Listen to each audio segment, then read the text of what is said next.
Hi everybody, my name is Jimmy Carroll. I'm the Vice President of Operations at Tech B2B Marketing, and I'm here at day 2 of Photonics West. I have the pleasure of being joined by Martin Ettenberg and my colleague John Lewis. Martin, thanks so much for taking the time. I really appreciate it. It's great to be here. I'm always happy to talk about shortwave infrared. So yeah, we've got plenty to talk about. But for those who may not know, could you tell the audience a bit about Princeton Infrared Technologies and what you do? My name is Martin Ettenberg. Started Princeton Infrared Technologies 10 years ago. We're making shortwave infrared imaging technology and detection technology. I've been doing shortwave infrared now for 27 years, almost continuously. I had to take a little break in there, but yeah, I'm almost. I like to say to people, I've been doing this technology long enough that I almost see in shortwave infrared. Not quite yet, but it's close. So it seems to me, and feel free to correct me if I'm wrong, because I am often, but in the last couple of years, right, it seems like SWIR has really become more of a hot topic, and and for a number of different reasons, and I guess those are some of the questions I'll ask you about. It seems like it's being adopted at higher rates than it has in the past. So I'm just curious what your opinion is on that, first of all, and then what are some of the applications that you think are driving this growth? So I always felt like shortwave infrared was the next infrared technology. You know, people understand infrared for a long time because of long wave and mid wave. The military's been pushing them for 50, 60 years, right? So that was understood. The shortwave is kind of the forgotten band in between visible, which we're all very familiar with, and then thermal imaging, which is the mid wave and long wave. Shortwave has been growing steadily for years. We've always been used in telecommunications, those applications. But I'm going to say, actually, the real growth in the last couple of years is prices have really started to come down on the shortwave infrared cameras. I will give some credit to Sony. Sony really broke open the market several years ago when they introduced their 5-micron pitch detector. In addition, we've had some innovations. You had the colloidal quantum dots, which have also made big strides in the industry by driving down cost. So I think actually, because the cost has come down somewhat, people have been more willing to try the applications as opposed to 10, 15 years ago when the cost was much higher. Yeah, I'm still blown away. 27 years in shortwave infrared. I'd just like to get your perspective on how things have changed since you started. Like, how did you get into it? And how have things changed? The funny part is how I got into it. So my PhD was in thermoelectric materials, which has almost zero to do with this. And the only reason was I hated, there's going to be people that hate this statement, I hated academia. I was looking actually to sell my soul to Wall Street. And Greg Olson at Senses Unlimited, they were having problems with thermoelectric coolers that were used to stabilize the imagers at Senses Unlimited. And he offered me a job for 3 months and said, if you like it, stay. And I stayed at Senses Unlimited for 15 years. So that's how I got into it. And yeah, back then we were there were 128 by 128 devices on 60 micron pitch. They barely worked. They imaged. We were building some linear arrays, and things have gotten better and better as the technology has evolved. The readouts have gotten much better. The detectors have gotten infinitely better. From those days, we used to manufacture on 2-inch wafers. Now standard manufacturing is on 4. We're looking at 6-inch now. So big strides on that end. There's even talk of 8-inch, but not there yet. And I just saw a talk yesterday about people growing InGaAs on silicon on 8 and 12-inch wafers. So people are really driving it. You know, there's the applications for LiDAR on automobiles. People are talking about AR, VR for headsets in the future. There's a lot of various applications that are really coming. So, yeah, and they become, like SWIR technology in general has become such an integral part of a lot of industrial applications, from like in the warehouse for, you know, whatever fill level inspection or inspecting through packages, or in food and bev, right? So what are some of the let's say emerging or increasingly popular industrial applications that you've encountered lately? Oh my God. Usually, and what I like to say is, I shouldn't say always, but a lot of them always involve water. Mm-hmm. Like shortwave infrared is very good at detecting water. And so, there's a water absorption band somewhere at like 1420 or somewhere around there. That water absorption band makes a huge difference. Like, you can really detect water well. So there's all these, I'm going to say, water-based applications. Like you were talking about fill levels in detergent bottles. Like, detergent's mostly water. Dryness of paper. You're looking at fruits and vegetables and inspection of ripeness. We're basically looking at water content. Yeah. And so I'd say a lot of the applications are around water content. The other thing is just picking up things that are hard to detect with a visible camera. Like, our eyes are pretty good because we know what we're looking for, but a visible camera may have trouble, like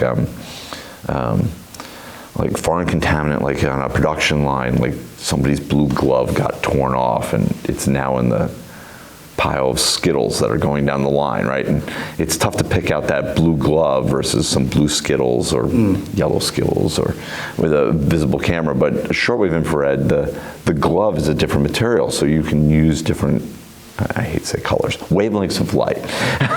And then you can pick out the glove from the Skittle, and now you can remove that foreign contaminant. And so, for lack of a better word, us consumers don't open up our bag of Skittles and have a glove in it. Yeah. Yeah, we spoke to somebody yesterday that was kind of talking a bit similar on these same concepts, right?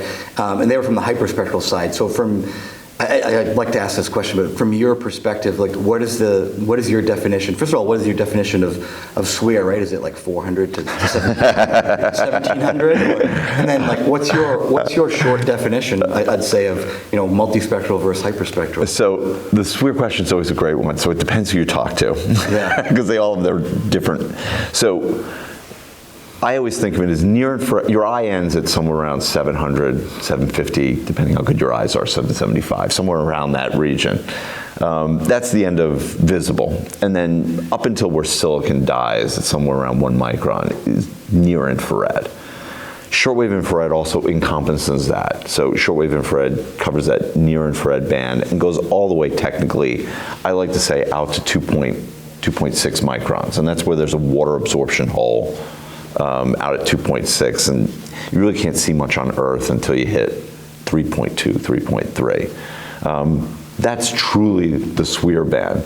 Now, we've gotten sloppy because indium gallium arsenide covers up to 1.7, and so most people say 1.7 microns is SWIR, but it's only a part of SWIR. Like, I like to think InGaAs is everything because I work in InGaAs, but yeah, it's not the be-all, end-all. So I think SWIR out to 2.6, and usually people say it's extended SWIR when you're going out to 2.6 because InGaAs doesn't cover it. And then down to 750, so where your eyes don't see, basically. Okay. I apologize, I forgot the second part of the question. No, good. It's all good. I do remember you were talking about that's the SWIR band. Well, yeah, and then I guess maybe Taylor, leveraging off of Jimmy's question, like, you're talking multispectral and hyperspectral, where you have different technologies, like. Yeah. And you're doing just a snapshot. So we think of ourselves, we build broadband detectors. We cover the whole range, right? And whether you hook these up to spectrometers and do hyperspectral or multispectral, I usually think of hyperspectral as when you're covering multiple wavelength bands. So when you do like visible band SWIR or large parts of the SWIR, and then multispectral is a couple, you pick 1, 2, 3 wavelengths in that band. I like hyperspectral systems and for finding what you care about. Usually you can do your differentiation of what you're looking for, usually with 3 to 4 wavelengths. Like sometimes even 2, but usually 3. These hyperspectral systems that you sell, they're great if you don't know exactly what you're looking for. You're constantly switching. Like I'm looking, like if you're flying over an area and you're looking for copper or some kind of mineral, and you keep switching day to day what you're looking for. A hyperspectral system's great because you don't know which wavelengths you care about that day. But if you're on a factory line, you pretty much know after you test what wavelengths you want, and then you pick those 2 or 3 wavelengths and put filters on your camera and you go, and you don't need because those hyperspectral systems, there's a lot of data coming down the pipe that you now have to process. But if you're only using 2 or 3 wavelengths, now you've reduced the processing power, and it's a much simpler system, less to break and everything else. Yeah, that makes sense. That's how I look at it. Somebody may correct me. Spectral ROI. Almost. Yeah. You pick you pick the important ones, and it probably covers 95% of your problems, right? Let's see. Beyond, the name of the podcast is Manufacturing Matters, so that leads us to talk about a lot of industrial applications, but it's, it's not limited to that. Beyond the factory floor, let's say, what are some applications where you've seen your customers using your technology? Well, I do love the factory floor, so let's not knock that one too badly. We have a lot of customers in various, so biological imaging, looking at various dyes that light up when they attach to cancer cells. So they have these dyes now that literally attach to cancer cells. You can light them up with a laser, and then the doctor knows exactly where the cancer is to cut it out. And these are emitting out in the shortwave infrared, and this is a new area. I love this area. We've always been involved in astronomy. Always a fun area to talk about. Yeah.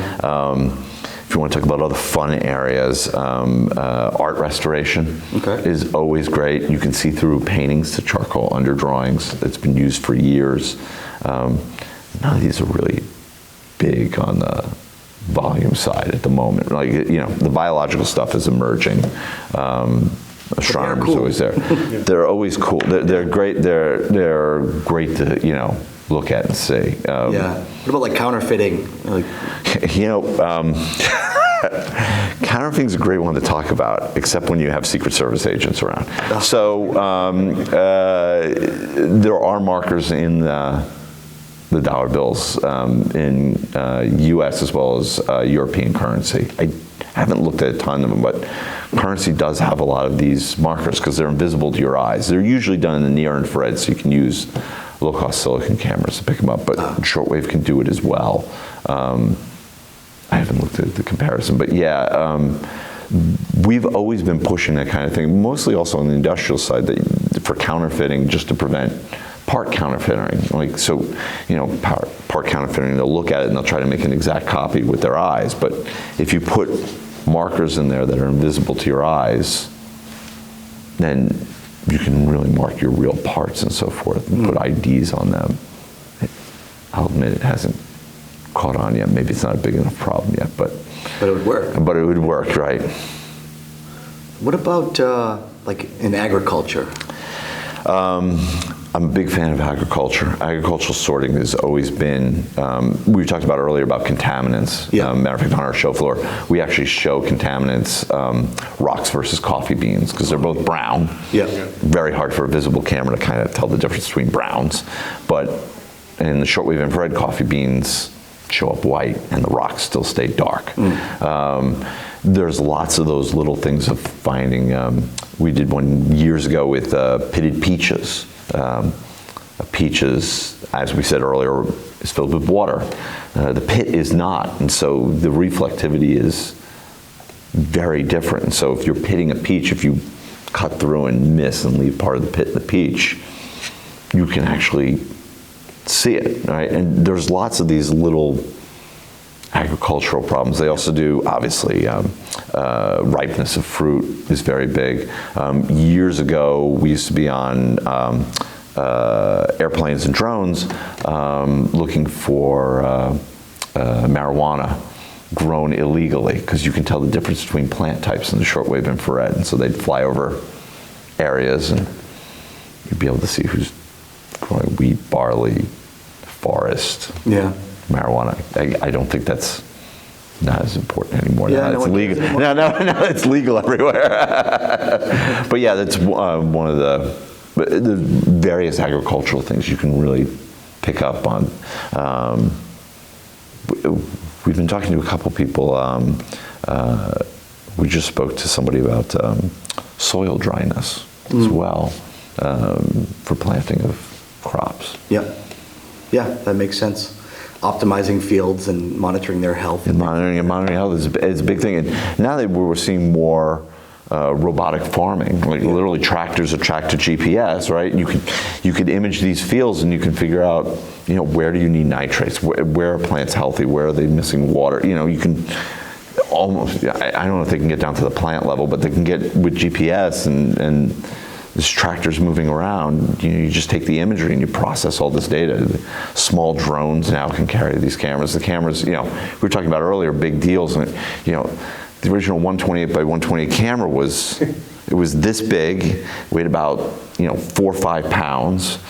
The optics were huge, and putting on a drone was just ridiculous, right?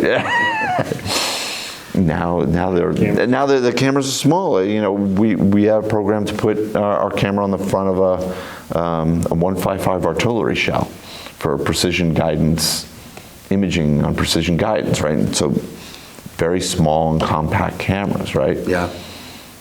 Yeah, I never thought about it, but you can kind of automate the whole field, right? So you can use drones to monitor the field and robots to harvest it, and then non-visible imaging to separate whatever. We talked to somebody yesterday who said you can separate the golf balls from the potatoes. Right. You can kind of automate the whole process. Yeah, you can automate the whole process, and you can check for ripeness. Is that fruit ready to be picked? Because you can literally detect how much water is in it, sugar and glucose. You can do all these detections by looking outside the bin. You go, no, that fruit's ready. Let's pick it now. And the robot can do it. Yeah. Better than we can. Any predictions about the future of SWIR?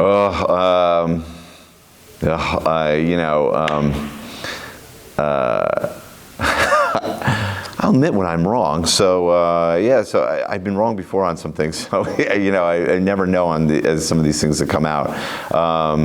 What am I going to say? So I think shortwave is really driving down in price.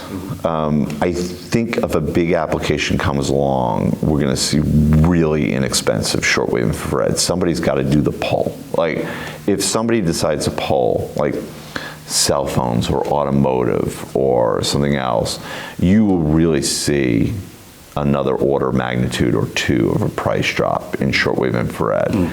It's got to be the pull. At Sensors Unlimited, years ago, I'll give them some credit, when I was there, we were selling linear arrays for the linear arrays. They weren't for anything at the moment. They were 256 elements long. They had a 1% dropout spec, so you could have like 2 pixels that were bad. And they were selling for about $7,000, $8,000 a piece. And Lucent came along, they bought 1, they bought 3, they bought 5, 10, 20. And I always love this story. And they came to us one day and they said, all right, we need 1,000 a month. They need to be perfect arrays. They can't be this 2% dropout, because we're going to put them in WDM, wavelength division multiplex, and we're going to monitor the lasers on the fiber optic network. We need 1,000 a month, and they got to be under $1,000. And we're like, oh my God. And our boss, Greg Olson, at the time was like, all right, we're going to do it. And everybody was sitting in the meeting, the whole company, and we're like, how are we going to do this? But we did it. And within 6 months, we were up to over 1,000. We were selling them for under $1,000 a piece. And we were making tons of money, and everything was great. And price dropped basically an order of magnitude. And that was because there was great pull. LED lighting is a perfect example, right? Like, just 5 years ago, we paid like $30, $40 a light bulb. A couple years before that, it was $100 a light bulb, right? And now, what are they, $1.50, maybe? It's the same thing. This is a semiconductor material. You get pull and desire, the prices are going to drop. And so my prediction is that something's going to pull it. Like, as much as I love industrial they're big numbers, but they're not huge, overwhelming, right? You need a killer consumer app, or it could be a killer military app. Like, we all now, we can buy microbolometers now in Home Depot. You can hook up to your phone and walk around your house and do a thermal inspection. I remember sitting in a DARPA, at the beginning of my career, my first meeting was at DARPA where they were showing the first microbolometers working. And they were what, 128 by 120 on 60 micron pitch, and they worked. Not great, but they worked, right? And then the military said, we really need them. We want to put them on every rifle sight. And it really drove down the cost, right? And now, as consumers, we have low-cost, microbolometers. Yep. We have low-cost GPS, right? Like, we can have low-cost. SWIR doesn't have to be low-cost. Everybody talks about, oh, it's a 3.5 material. It's expensive. It's only on 4-inch wafers. And I'm like, yeah, because nobody said, the killer app is, and you start pulling on the big numbers, and we can get to 6 or 8-inch wafers. People know how to do wafer processing. Wafer scale hybridization we're working on. Like, there's all these pieces that will make it low cost. And I think within the next, I'm going to say 5 to 10 years, we're going to see there is going to be some kind of killer app, whatever it is. I don't know. Cell phone, AR, VR, automotive LiDAR. Could be your cell phone. I don't know what it. That I don't know. Somebody's going to say this really works great for, and then I think that's going to make it. And that's a good one. We won't be talking about a $20,000 camera anymore. We'll be talking about probably not a $20 camera, but like a $50, $100 camera. Yeah. No, that's a good one. Martin, if people want to learn more about Princeton Infrared Technologies, is it PrincetonInfrared.com? Is it Princeton Infrared, PrincetonInfrared.com? Photonics West, if you're here, I'm happy to talk to you then. You can always send me an email at martin.ettenberg@PrincetonInfrared.com. I'm always happy to talk about shortwave infrared. As you can see, I get all excited about it whenever it comes up. So, yeah, I'm happy to talk about technology, but thank you. This has been great. It's been a pleasure. Yeah, thanks so much for taking the time. And if anyone, obviously Martin gave his email, but if anybody has any questions or comments, we'd be happy to pass those along. Or if you have questions or comments for us, it's on manufacturing-matters.com. And thanks so much for watching or listening.